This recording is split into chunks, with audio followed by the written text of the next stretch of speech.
Hi everyone, my name is Sana Savani and I am the USGA Vice President of Finance for the 2019-2020 school year.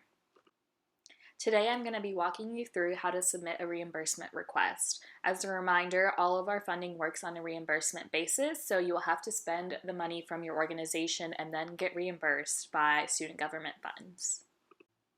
First, I want you to log into Engage and click on that little menu next to your face and go into your Manage settings. So under your manage settings, you can make all kinds of organizational adjustments. And so under your memberships, go ahead and select the organization that you would like to submit a reimbursement request on behalf of. So today I'm just going to go into the USGA one. So once you select that, there's a little menu on the left side that you can open up that has all of your options that you can work with. And it's a little bit cut off here, but you can scroll down and see and select the Finance tab. And so from here, you can do create new request. And for the reimbursements, you're going to be creating a purchase request.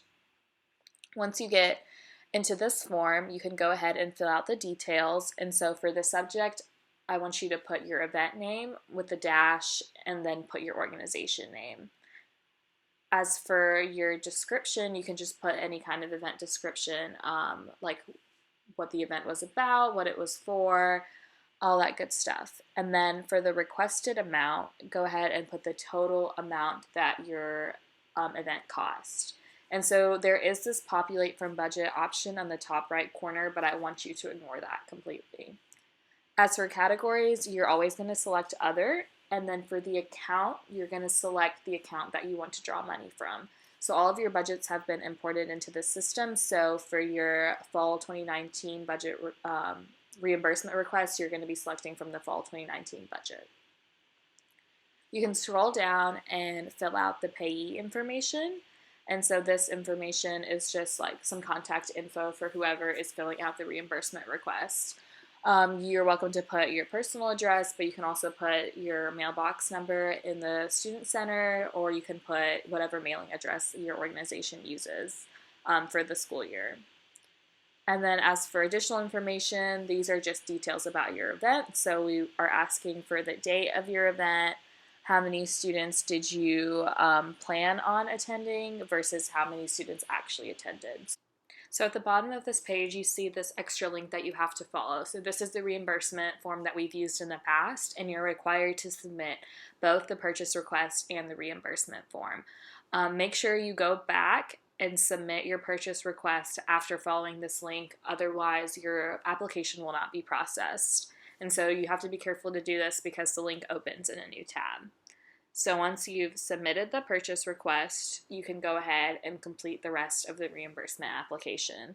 And so you can go ahead and click New Submission if you have some pending ones going, and go ahead and fill out this information about your organization. So your organization name, please avoid using abbreviations and go ahead and type out the full name of your organization. And then under that, you can fill in the event name and the event date, and we are asking if a reallocation has been submitted for this event. Just a reminder about reallocations, the form can be found on the USGA Engage page, and you are allowed 3 reallocations per semester. Your reallocations must be approved before your event occurs. So when we go on to the next page, we have a series of uploads for you to complete. So the first upload is your completed reimbursement cover sheet in PDF format. So this can be found on USGA's Engage page. Secondly, we'd like you to upload your itemized receipts. Make sure at the bottom of the receipt there's the method of payment and it shows that the balance has been paid. Just go ahead and look at the other requirements that the receipt must be scanned, clearly visible, not highlighted, and should not contain any personal items or other expenses. Last note on the receipts, make sure you combine them all into PDF format. There are a lot of apps and online tools to help you do this. Next, you'll need to upload a signed and dated W-9 form, again in PDF format. Make sure all of the required things are there on your W-9 form.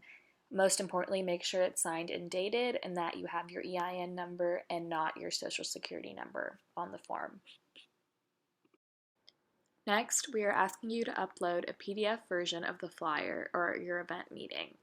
Make sure you include all of the details like the event name, the date, time, and location, the USGA logo, and the target audience, which has to be open to all UAB students. If you have a meeting agenda, you can upload it here, and underneath that, you can upload a list of attendees.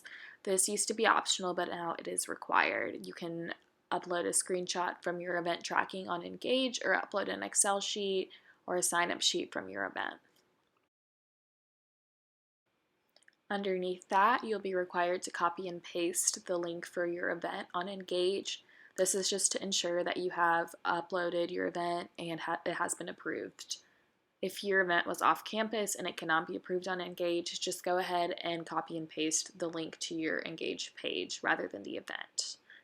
Lastly, if you are past the 1-week deadline for a reimbursement request, you need to outline why and if you have received an extension. If you haven't received an extension prior to your submission, your request may be denied. Finally, if you need to upload any additional documents, if for some reason you weren't able to combine everything into one PDF, you can upload it here. When you get to the next page, you'll have to confirm that you have also completed a purchase request prior to submitting this reimbursement application. Without both forms, your reimbursement will not be processed. Finally, you get to the review submission page. Make sure you've completed all of the pages and all the information is correct. And once you believe that's true, you can go ahead and submit. If you have any questions, feel free to contact anyone on the finance team. Your primary point of contact for reimbursement requests will be the Director of Funding.